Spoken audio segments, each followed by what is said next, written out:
Greetings and salutations, and this is Techrodot here, back with more Hi-Fi Rush, and apparently we are starting mid-level. Yeah, that's going to happen quite a bit in this game, because the levels in this game are like a lot of the levels in this game are like an hour long. So I just kind of start in the middle of them for the next videos. That's going to happen a lot here. Usually when games are split up into chapters or whatever, I try to like not do that. Like if you remember my Resident Evil Let's Play in the Separate Ways DLC, as well as my Crash 4 Let's Play and my Sonic Rush Adventure and Sonic 3 and Knuckles Let's Plays, I usually did not start mid-level in a video. And even my Crash 2 Let's Play that's coming later this volume of Run On Games, and I'll talk a bit about that in a moment.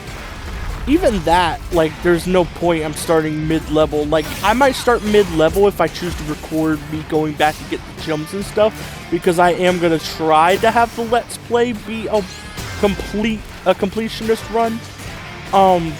I don't know if I'm going to do it. Crash 2 is the only game in the Insane Trilogy I have actually done a completionist run of before, and the reason why I'm saying completionist run is because the game doesn't clock out at about 100%. I think it's 102%. So I'm saying completionist run instead, just in case I get the percentage wrong. But it's the only game in the Insane Trilogy I've been able to get a completionist run done of before, and it's the first game I chose to do in the Insane Trilogy. I've been putting the Insane Trilogy off for a while because I knew once I did it, I wanted to do a completionist run of both Crash 2 and 3. Crash 1 doesn't matter, you still get technically the canon ending when you don't get all the gems. But with Crash 2 and 3, you have to get all the gems to get the canon ending, and that's why with those two games, I'm going to try to do completionist run, and I chose to go with Crash 2 first for two reasons. It's my favorite of the original trilogy and the Insane Trilogy as a whole. Crash 2 is my favorite Crash game, if you didn't know. For a while it was Crash 4, but now Crash 4 is like my second favorite. My third is Twinsanity, my fourth is Warped, my fifth is probably the insane version of Crash 1 is probably my fifth. I don't know. Wrath of Cortex is sixth, and then like after that it don't matter much. And when will testing be done?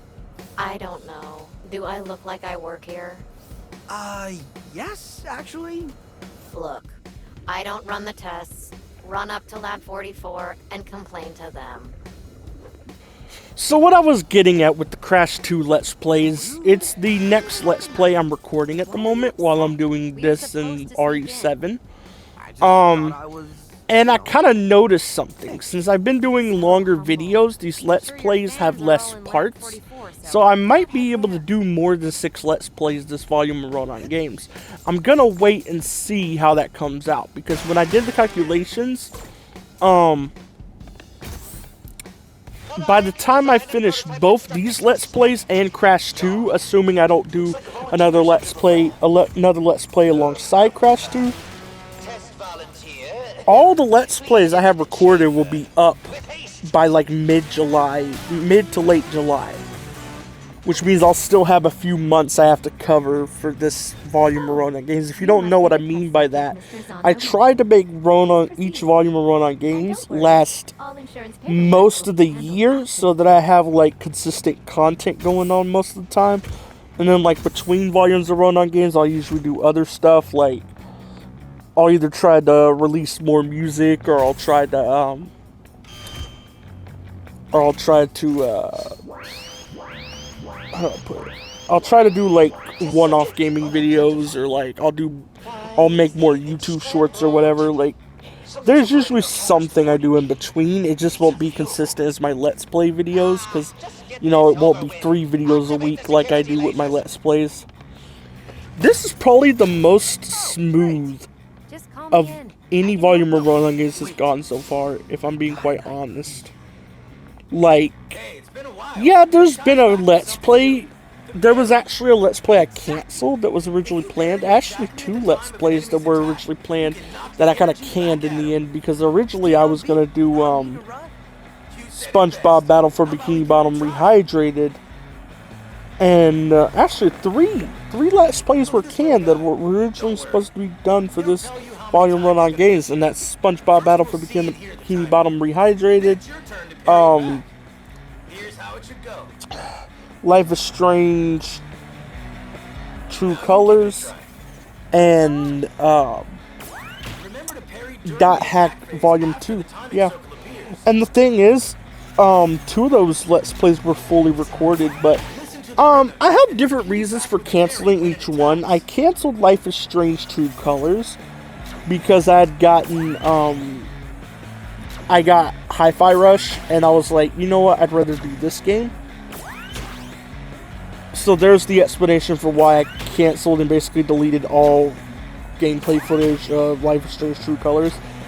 With SpongeBob Battle for Bikini Bottom Rehydrated, it was more so... I've played some games that are considered family-friendly on this channel, like some Sonic games, some Crash games, Ratchet and Clank games. Well, I've only played one Ratchet and Clank game, but still. But SpongeBob Battle for Bikini Bottom Rehydrated is like a little too much in that direction for me because I try to have my content not be child friendly because I don't want little kids watching my channel. I don't want to attract that kind of an audience. I want, like, if you're, like, in terms of who I want watching my channel, I mainly want people between the ages of 18 and 30 to watch my channel, mainly. But I won't mind if, like, someone between 13 and 18 watch it, and I don't mind if someone between 30 and 50 watch it. Like, as long as you're above the age of 13, I don't think I mind too much if you're part of my audience, is what I'm getting at. But I don't want any, like, little kids watching my videos. I don't. That's why I cuss. That's why I cover some games like, well, I also just enjoy some of those games, but it's why I covered games like The Walking Dead Season 1 and the Resident Evil games and stuff like that, because I know, like, that content's not going to be recommended to children. I don't want my channel to be like a channel that's recommended to children, is mainly what it is. I want my audience to be, like, decent people. And I know, like, first of all, I just can't stand kids. I think I've already, like, established that before. But the other thing is that I just don't want a toxic audience, and I feel like if people under 13 watch my channel, they're gonna be toxic. And they're gonna, like, bring down, like, I know my channel's not that big right now, and I don't really have much of an audience at the moment, but I'm talking about, like, if my channel ever grows, I don't want my audience to be little kids being toxic people. Like, no. That's not what I want. I want respectable people. Well, not necessarily respectable, but people who are at least decent and won't start shit. You know?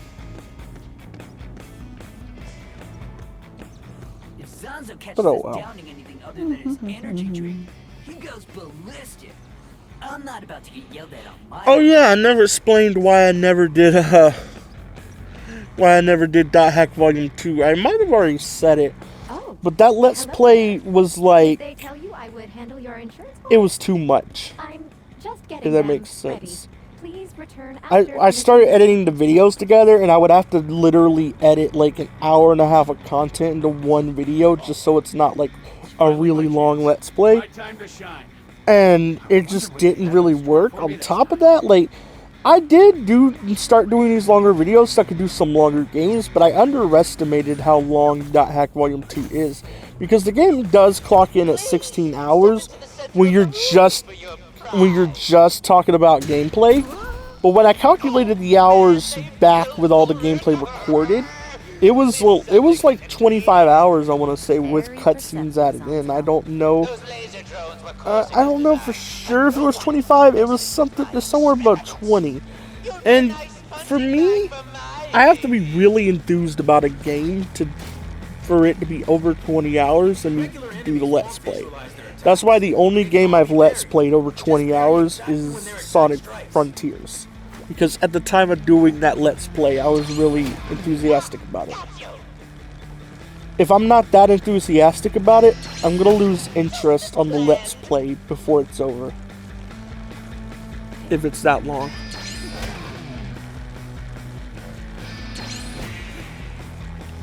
But yeah, so you want to know what replaced those Let's Plays? I Hat in Time replaced Battle for Bikini Bottom Rehydrated. I think that's obvious, though, because I replaced it with another platformer. That's pretty obvious. Life is Strange True Colors was replaced by Hi-Fi Rush. And Dot Hack GU Volume 2 was actually replaced by 2 Let's Plays. If things go like how I'm planning them to.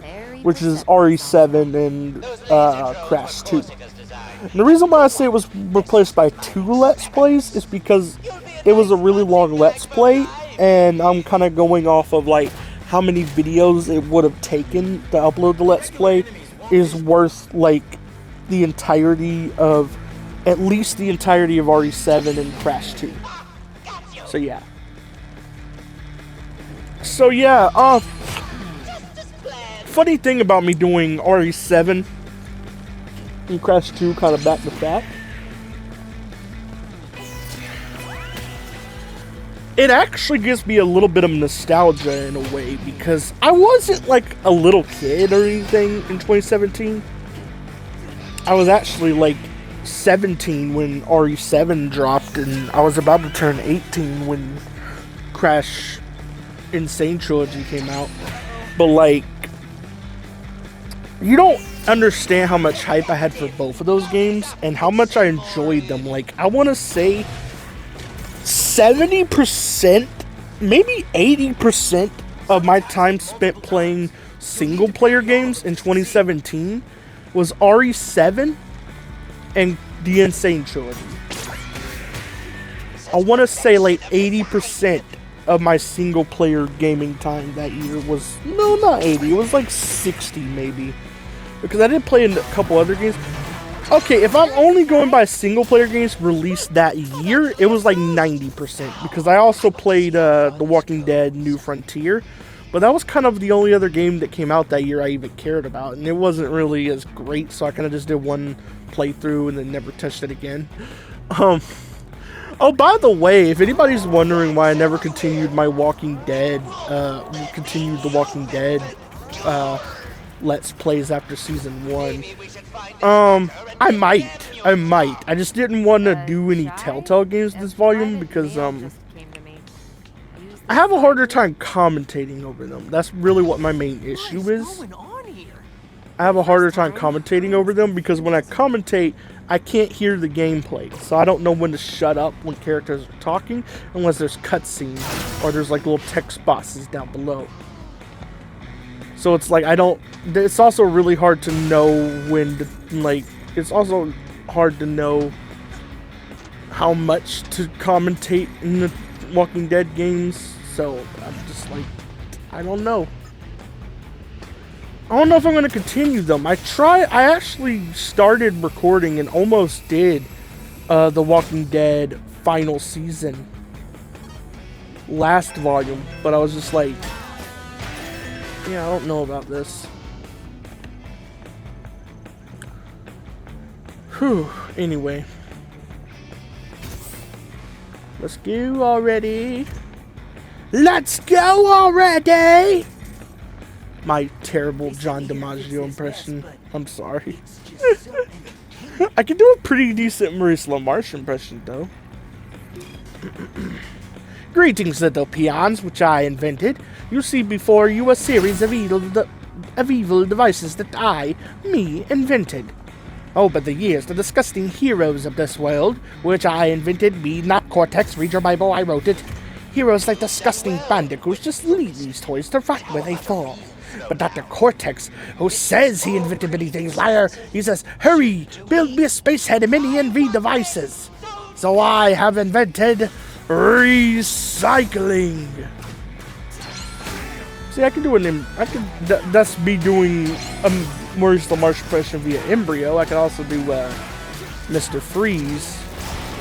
Revenge is a dish best served cold. I can do his Mr. Freeze voice too.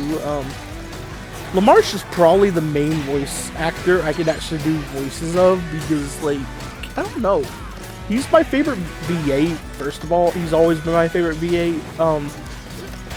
So when I hear him in something, I automatically want to try to imitate it. I can do Brain from Pinky and the Brain too. Give me a second. The same thing we do every night, Pinky. Try and take over the world. He's just a really fun voice to imitate. Like, Maurice LaMarche is just LaMarche, whatever. I don't know if it's LaMarche or LaMarche. I've heard it said both ways. But he's just a really fun VA to imitate. I'm not even gonna lie. Another fun one's Mark Hamill. You dare call upon Caraxus, Lord of the Demon Dragons, ruler of the Netherworlds? I will burn you and the rest of these abominations to ash! That's Caraxus, voiced by Mark Hamill in the 2012 Ninja Turtles. You can also do Joker, which I've done quite a few times on this channel, I believe. Let me think of a Joker quote real quick. Have you ever heard of the healing power of laughter? Joke's on you, Bats! I planned ahead. Why aren't you laughing? That's one of my favorite Joker lines. I know the movie it's from is not really that great because the first half has got some stuff in it I don't like, and a lot of people don't like. But you know, it's whatever. But you gotta admit that line from The Killing Joke is voiced by Mark Hamill is just amazing. Why aren't you laughing? It's just funny. It's amazing. I also like the part where, like, he tells the joke of two guys were trying to escape an insane asylum. And they needed to jump across a ledge. I know I'm paraphrasing, but I'm just gonna say it this way. They needed to jump across the ledge. One guy went, we're not gonna make it. And the other guy said, why don't I shine a flashlight across? Or why don't I shine a flashlight and you can use the light to walk across? And the other guy said, what do you think I am, crazy? You just turn it off when I'm halfway across. I know I paraphrased it a lot, but I just love that joke. Joker's a really fun voice to do too, I swear. The Mark Hamill one in particular. I also kind of developed my old Joker voice a little bit. That's kind of inspired by Mark Hamill. I don't do it much though because I think it needs work. And I'm not going to do it here, but I am trying to develop my own like take on the Joker just to have a unique option, you know? But I can do the Mark Hamill voice very decently. I would say so myself. Oh, jeez. I got a bit of a sore throat right now. I shouldn't have done that laugh. The reason why I can do a Maurice LaMarche impression a lot easier is because there's not much gravel to his voices. Unless you're, like, trying to do, like, his deep voices. His deep voices, like that one guy from Futurama. The guy on the news that talks kind of like this. I know I'm doing a bad impression. I can't do the impression of the guy, and I'm trying not to do much of it because of my throat. But most of the Maurice LaMarche impressions I can do are of voices that aren't gravelly or deep, so it's like easy to do. But Mark Hamill, his voice drains me if I have even the slightest of soreness or dryness in my throat. It drains me to do. Like, I'm not even joking. Like, it's hard work to imitate Mark Hamill for longer than a few seconds if my throat is not perfectly okay. All right, enough testing. You've earned my respect, whoever you are. Which is why I'm going to move on to another impression. Another impression I like to do is Jeffrey Combs, specifically his Scarecrow. I don't know any particular lines of it, but I haven't practiced this voice much either. But hold on. Beware the frightening power of the Scarecrow. All that hacking back there. I didn't feel Out of the way, Dark Knight! I have a spooky little game plan. Okay, that fell into my Joker voice for some reason. I can't do it right now because my voice is messed up. Or not my voice, my throat's messed up. Like, I can't do the Jeffrey Combs voice either. Like, I'm failing. That's what sucks about having a sore throat and being like a voice acting nerd who can do impressions, is that you can't prove you can do those impressions a lot of time when your throat. You can't prove you can do those impressions when your throat's messed up. Echo the It Vandalay sucks. image I've had up till now. The company switched And like I gears. said, even if my throat wasn't sore, it still wouldn't be like as good as my Joker impression or my Maurice LaMarche impressions. Like, still wouldn't be as good even if my throat wasn't messed up, because it's something I need to practice more. I can do a bunch of Crash voices too. I already did Embryo. Crash Bandicoot, you banished me to the past, but all that did was give me time to plan your doom. I can do Dr. Cortex. So this was our pesky test subject. Mr. Chai, was it? That's Mr. Chai to you. That's what I just called you. Okay then.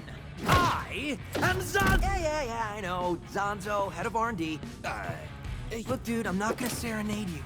They call you a defect, but I find your enhancements enticing. I must learn more about it. We've tested enough, don't you think?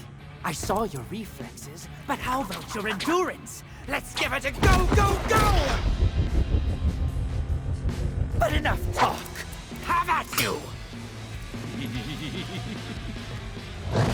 Oh, we're at this part now. Funny thing about this, if I remember correctly, I think after you fight these enemies, you're gonna get an enemy you can't fight yet. So you gotta come back after you meet someone who can help you with that enemy.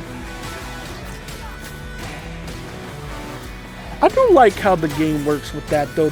Like, the extra characters are treated as, like, kind of power-ups in a way, which is really fun. It's a really fun idea, because, well, they're not power-ups. They're treated like abilities. And, yeah, it's just a fun idea. You can bring them out to help you in combat. You can also do special moves with them once you unlock them. It's pretty cool. It's pretty cute. I think it's pretty cute, Kyle. Hold on, I gotta do it right. I think it's pretty cute, Kyle. Kyle? Okay, I did it right that last time. That was a fun voice to do, like, as well, but I also feel like I'm not that great at it. It's the Cartman voice. That's pretty cute, Kyle. I feel like I'm really bad at it, probably. I don't know. I've never heard myself do them. A lot of times when I practice voices, I record them to kind of see where I need to, like, improve them. So I, like, you know where to improve. That's actually how I practice. Like, I'll do, like, a few takes of a voice to kind of see where I'm lacking in the voice and just try to fix that. Like, at the moment, I recently found out I could do a decent Crow impression from Ruby, but it's definitely an impression that needs a lot of work. And even though my throat's messed up a little bit, and I know I shouldn't do it right now, I still want to prove it. Give me a second. Yeah, I'm talking to you, Ice Queen. I was honestly expecting it to go a lot rougher. The way I actually, like, I don't know. The impression needs a lot of work, obviously. Like, I think it only I think it, like, 60% sounds like Crow, and then, like, it needs 40% work. But the way I figured out I could actually do the voice is I actually, like, started using a technique where you kind of move your voice to the bottom of your throat like this. So, like, it's easier to do gravel and stuff in your voice. You know, like, I don't know how to explain it. It's just you're moving your voice down. I'm doing it right now. You move your voice down there, and then I just try to imitate how Crow sounds. Now, it's not the best impression ever, but I feel like it's decent. And if I practice it, it can get better. That's actually a technique I should use for my Hamill impression. It'd probably be easier on my throat, but I don't know. Oh, cutscene. It's also a technique I wish I would have known. I posted a video where like I was doing like kind of dubbing over like two cutscenes from Sonic games. One was the fight between Shadow and Sonic from SA2, and one was the Team Chaotix intro to Egg Emperor. And I really wish I knew that technique back when I was doing that Shadow voice, because that Shadow voice was really bad, honestly. But yeah.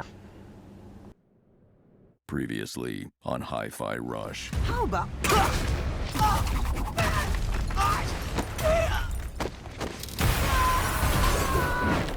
I've been looking for you. Holy crap! Oh, sorry. Didn't mean to frighten you, little guy. Goggles make you come on strong, sir. Huh? Your plans, young man, often seem to fail. Perhaps you lack the leadership qualities you think you have. That's my buddy Cinnamon. A psych AI. Tells the truth no matter how much it hurts. This is surprisingly entertaining. Kai, don't be dead!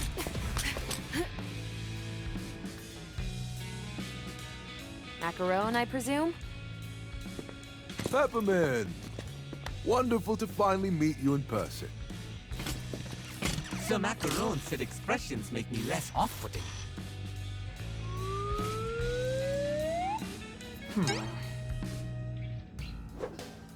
What the hell is happening?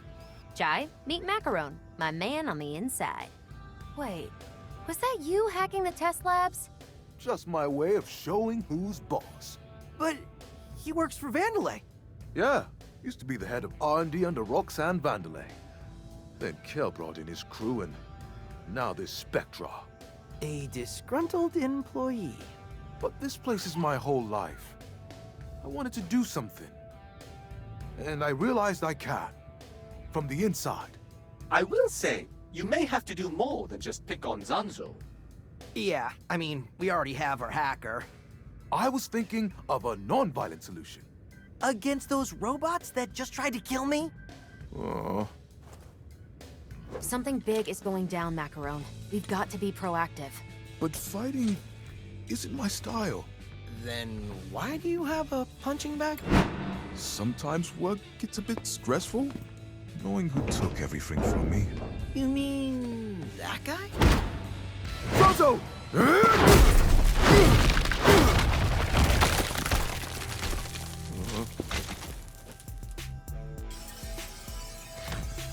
That wall was made with Z-shielding. Oh no. Does that mean I have to fight? I believe it does, sir.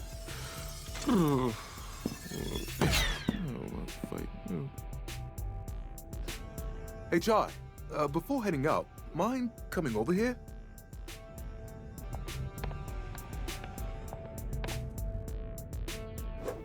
Hey there, Chai.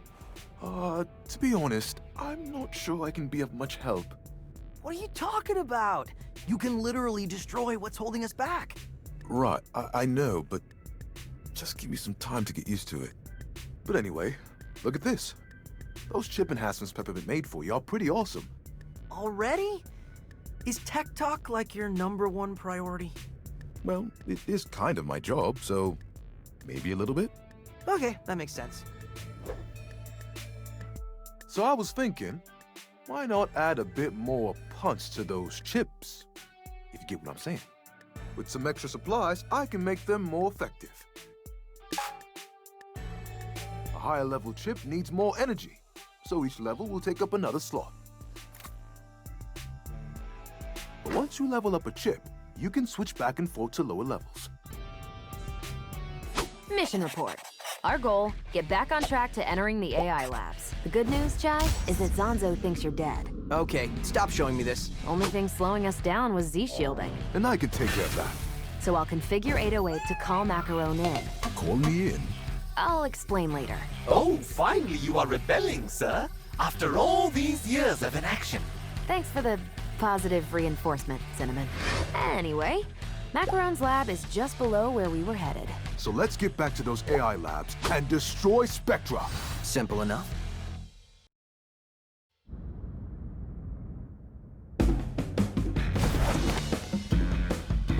quick access back upstairs if you go down the hallway. Now that I have extra time to commentate, and I am probably still going to cut some of this stuff out, but now that I have extra time to commentate, I am going to like try to prove myself with that shadow voice, because I originally sounded like, Faker, I think you're the fake hedgehog around here. You're comparing yourself to me? Huh, you're not even good enough to be my fake. Or at least that's as close as I could get to it. I can't imitate exactly how I was sounding in that video, it just wasn't good. But I feel like if I did the thing I do with Crow, where I just like, kind of do this, but then kind of drag the gravel back a little bit, and I can sound a little more like Shadow, kind of like here. I think here might be good, and I'm hoping it doesn't sound like the modern Shadow, because the modern Shadow sounds like shit. I'm kind of hoping I can get to a point where I can sound like Jason Griffith or David Humphrey eventually, but this is probably the best I could do for now. Chaos Control! Try calling in Macaron. Chaos Blast! Think you can keep up with me? Faker, I think you're the fake hedgehog around here. You're comparing yourself to me? Huh, you're not even good enough to be my fake. There we go. Anyway, this is what I was talking about with, we would need to meet a character who would help us, because Macaron could, break walls that are marked with a crack, and he can also help us defeat robots with green shielding on them, which is pretty fun, I do say so myself.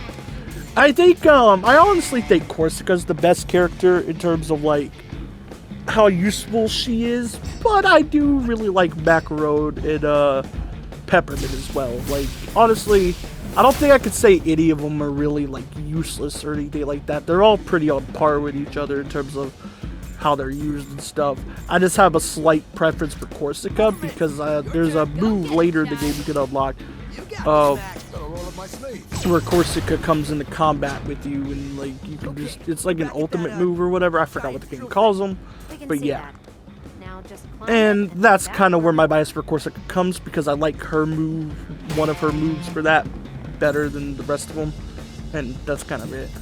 But in terms of how they're used regularly, in terms of like how they help in combat and how they help with their specific obstacles, I actually do think they're kind of equal for the most part. But it's a good thing, you know, like, it's a really good thing that, like, they're on equal, like, in terms of usefulness and how often you gotta use them, because there are some games where, like, they'll have several abilities but you'll barely use some of them. I think even some really like fantastic games can have that happening. Like, for example, let me think of a good example here. Let's take trying to think of a game that has a bunch of abilities. Let's take Crash 4 for example here. The 3 abilities it quote-unquote introduces. I say quote-unquote because technically the rope swinging is a return, but Crash 4 allows Crash and Coco to rope swing, to rail grind and hang, and to wall run. Wall running and rope swinging are very specific segments throughout the game. And the same can be said for the rail grinding and slash hanging. I say rail grinding slash hanging because you can hang from the rail too. But the thing is, you can tell the devs had an easier time thinking of ways to use the rail grinding because it's used more often. The wall running's used quite a bit in the later game, but it's missing for most of the early game. And in the case of the rope swinging, you only get to do that, if I remember correctly, in like 3 levels in the entire game. So like there, they introduced 3 abilities, and unlike Hi-Fi Rush where you can use those abilities, where you use those abilities all the time, they're in sections.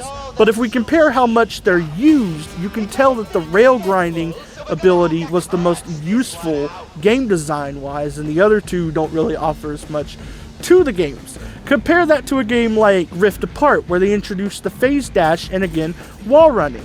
In that game, wall running is